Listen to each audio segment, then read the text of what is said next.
All right, hello everybody, and welcome to another edition of Old Dude Knows. People a lot of times ask me, how do you come up with all your great ideas? Well, this idea I didn't come up with. This idea was given to me by Amanda Dean. She doesn't know she gave me this idea. She didn't come up to me and say, hey, Dave, here's my idea. Amanda Dean, very famous vocalist, sings often on Sunday at Sacred City Church. Vocalist for the legendary cover band Playlist, along with Joel Bickford. Great band. She gave me this idea. She doesn't know that she gave me this idea, but I just want to say that she is a very good wife, mother, pillar of the community. Just because she gave me the idea, she is not to take any of the blame for anything I might say during this. She just gave me the idea. None of the rest of it is her fault. And later on, about 3/4 of the way through is when it'll come up and I'll tell you how she accidentally gave me this idea. Well, darn. So anyway, I'm going to talk about the most influential women in rock and roll. Not necessarily my favorite, although some of them are. Not necessarily the 10 greatest. I don't even know if I came up with 10. I kept going. But anyway, I came up with this idea that Amanda gave me. And I was telling another old dude, another my homeboys in Northern California, born guy, an OG in his own right, Jim Bickford. And I said, and I started naming off the ones I thought of. And he said, Yoko Ono. And I said, Yoko Ono? And then Jim pointed out, if not for Yoko Ono, the Beatles might have stayed together. And if the Beatles stayed together, that could have completely changed rock and roll. And influential doesn't necessarily mean good. Influential can mean bad. So I did not add her to the list, but Yoko Ono might be one of the most influential women in rock. All the rest of the women I'm going to mention and the bands they were in, I recommend you listen to their music. I strongly recommend you do not listen to Yoko Ono's music. Just don't do it. It's scary bad. You might as well come over and listen to me sing. I mean, that's how bad it is. So these aren't in order 1 to 10 or 10 to 1, because I kept trying to make that order and I kept changing my mind depending on. So these are kind of in chronological order. If you pay attention, I kind of go out of chronological order one time, but it just flowed better that way. But the first person is also the most important person, Sister Rosetta Tharpe. Sister Rosetta Tharpe is not only one of the most influential women in rock, she is one of the most influential people in rock, period. She was a pioneer guitar player with her technique, electric guitar. She was one of the first ones, I think she probably was the first one to use heavy distortion. She pretty much invented electric blues. Her guitar playing, a lot of the British blues guys, great guitar players, copied themselves after her. She went on a European tour with Muddy Waters in 1964. On May 7th, they stopped in Manchester. Guitar players in the crowd at that concert included Eric Clapton, Jeff Beck, and Keith Richards. Look up her videos, Sister Rosetta Tharpe, on YouTube. Watch them. Remember, when these videos were made, cutting edge for women's music at the time was the Andrews Sisters, and she was doing this. The other great thing that gets you is she looks like she's dressed to go to a African American Baptist church in the 50s, and she is shredding the guitar. So, Sister Rosetta Tharpe, if you think you know rock and roll and you don't know her, educate yourself. The second one, Etta James. Etta James was born Jamesetta Hawkins. So Jamesetta, she switched it around, Etta James. She was born in 1938 in L.A. No fathers listed on her birth certificate, but it's widely believed, and she was seen with him later in life, that her father is Rudolph Wanderone. And you're like, who is that? Rudolph Wanderone was also known as Minnesota Fats, the legendary pool player. She grew up mostly with her grandparents, South Central LA, going to St. Paul's Baptist Church. Her different genres, gospel, blues, jazz, R&B, such hits as Wallflower, At Last, which is everybody knows At Last, even if you don't know it's Etta James. I'd Rather Go Blind, Tell Mama. She had a lot of personal problems, like a lot of rock and roll artists do. She was incarcerated. She did heroin. She came back in the late 80s. I don't remember when she died, but I know she made 7-Year Itch in 1988. Again, she changed what a rock and roll, what a female vocalist could be.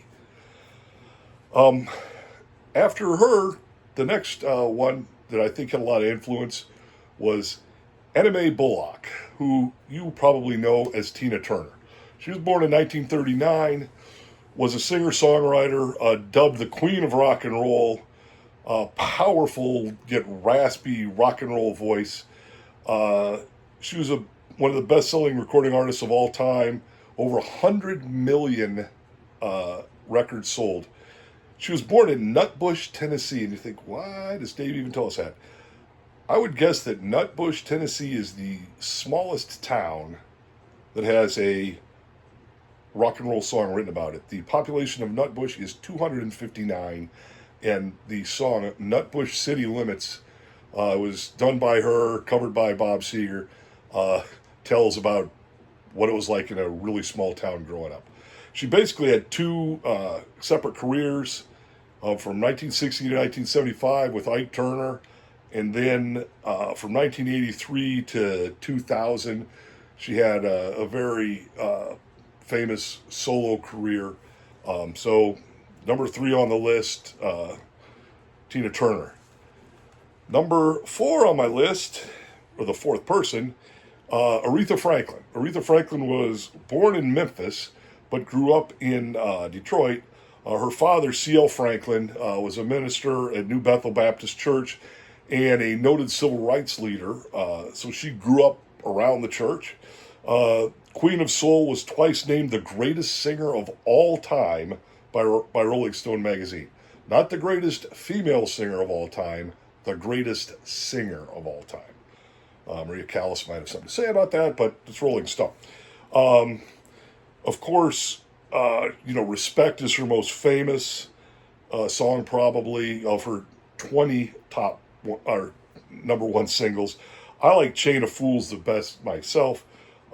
18 Grammys, and the first woman inducted into the Rock and Roll Hall of Fame.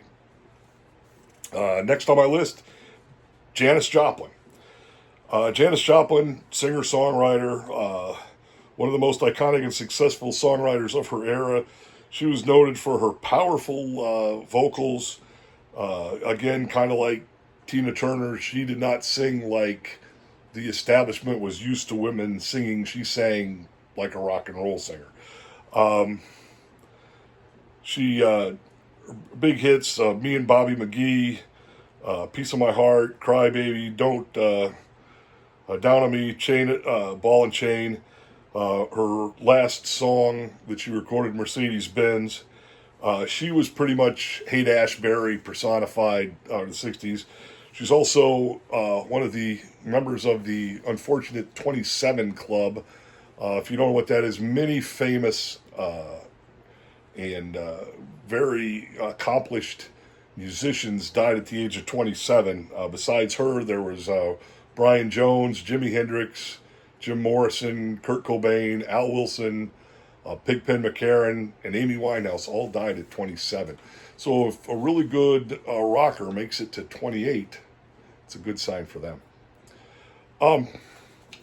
If she wasn't Haight-Ashbury personified, this next person is Grace Slick. Grace Slick, the Acid Queen, another member of the San Francisco scene in the 60s and 70s. came to fame with the band The Great Society. Her husband, Jerry Slick, his brother, Darby. Then she left that band and joined Jefferson Airplane. Jefferson Airplane was already a band. They had a male lead singer. They added Grace Slick and then became one of the greatest bands of all time, Jefferson Airplane, Jefferson Starship. Funny story about Grace Slick. She went to college with Trish Nixon. For you young people, Trish Nixon was the daughter of President Nixon. Now, well, you got to be careful. You can mess stuff up. So now Richard Nixon's president. Trish invites the alumna of that college, I forget which college it was, were invited to the White House for a tea party. So Grace Slick gets invited. She brings famous anarchist Abby Hoffman with her as her plus one. They had planned to dose Richard Nixon's tea with 600 micrograms of LSD. I'm not saying you should dose anybody's tea with anything, but Stone Richard Nixon, I'm sorry, I'm glad they didn't do it, but if they did, I would have hoped it got taped because Stone Richard Nixon would have been hilarious. It ended up being they said it was an all ladies event. They wouldn't let Abby Hoffman in. Richard Nixon didn't do LSD. Her best songs include Someone to Love, and Sally with the Great Society, of course, Ride the Tiger, Jane, Find Your Way Back, White Rabbit, which a lot of people call Go Ask Alice, which it's not, it's White Rabbit. With Jefferson Airplane, Jefferson Starship. She also had a famous song which I will not name, one of the worst songs of all time. I think it's banned from being played in San Francisco, and it was when Jefferson Starship morphed into Starship, and I'm not going to name the song because Grace Slick said she was embarrassed that they did that song and it became so famous. So there you go. Stevie Nicks, next on the list. If you're a fan of the show, you know I have a almost unhealthy devotion to Stevie Nicks. Her work with Fleetwood Mac and her solo career made her the first woman to be inducted into the Rock and Roll Hall of Fame twice. She is on the top 100 songwriters of all time and the top 100 best singers of all time, according to Rolling Stone. Fun fact, I'm not going to go over everything she did because I've done that before. She had I did it down here. She had 4 long-term relationships. Each of those long-term relationships, the guy in the relationship is also in the Rock and Roll Hall of Fame. They weren't necessarily at the time, but her 4 long-term relationships, Lindsey Buckingham, Don Henley, Mick Fleetwood, and Joe Walsh. So that would have been a pretty good band right there. 1792. These two, I'm calling them one person, even though they're 2 people. Anne and Nancy Wilson. Now this is how Amanda Dean gave me this idea. At church on Sunday, they did a song they've done many times called, I believe the name of the song is Thank You, Jesus, for the Blood. I'm sure that's the name of it. When Amanda sings it, especially the powerful part at the end, she sounds almost exactly like Ann Wilson.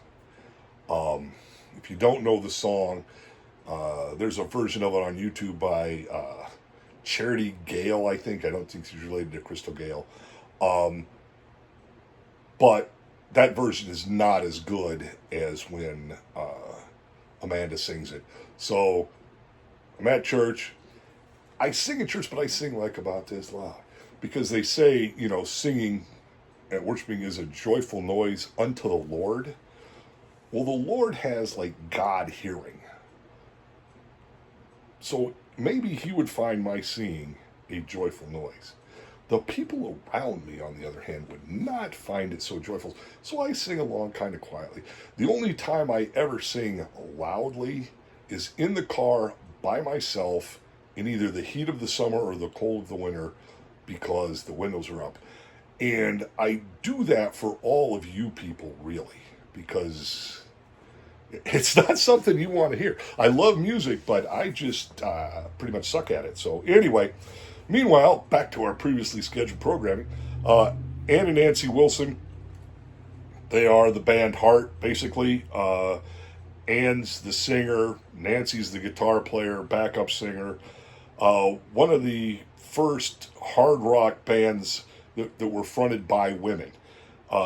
They released numerous albums from like 75 to the mid 2000 teens.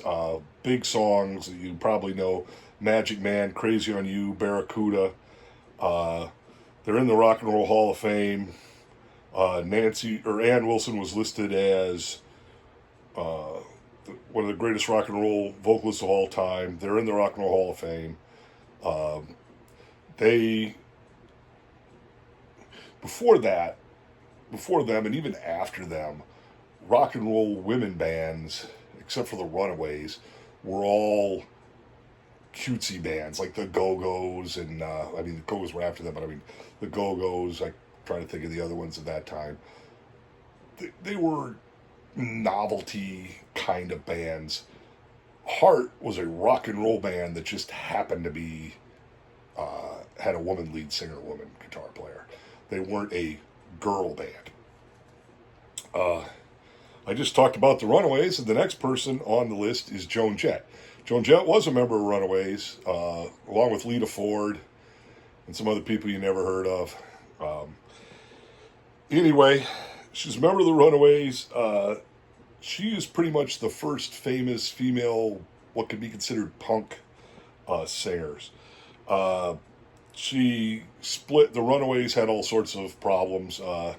Somebody thought it was a good idea to get a whole bunch of 16, 17-year-old rock girls together and go on a world tour. That didn't work out too well. They did have some good songs, but didn't last too long.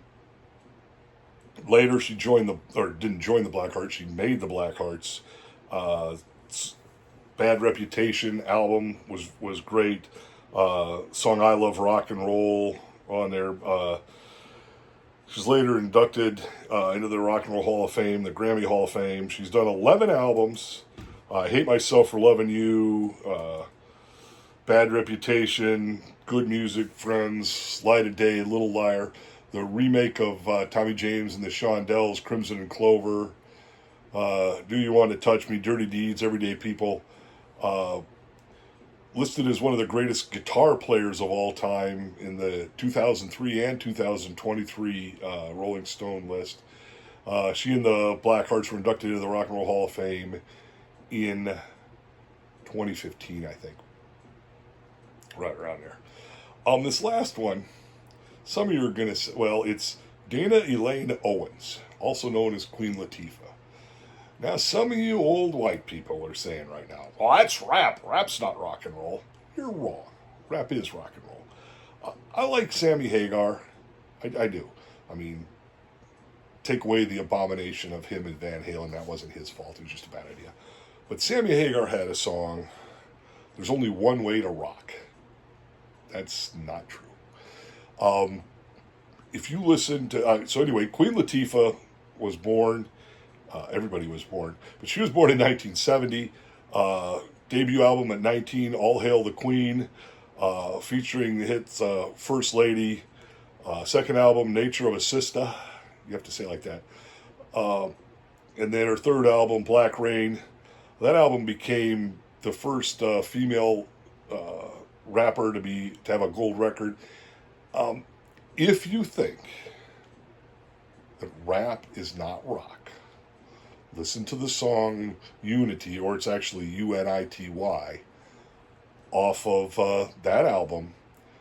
And if you still think that rap's not rock, you're wrong, but I can't help you. Anyway, so those are, in my mind, the women that helped shape rock music, had influence on rock music.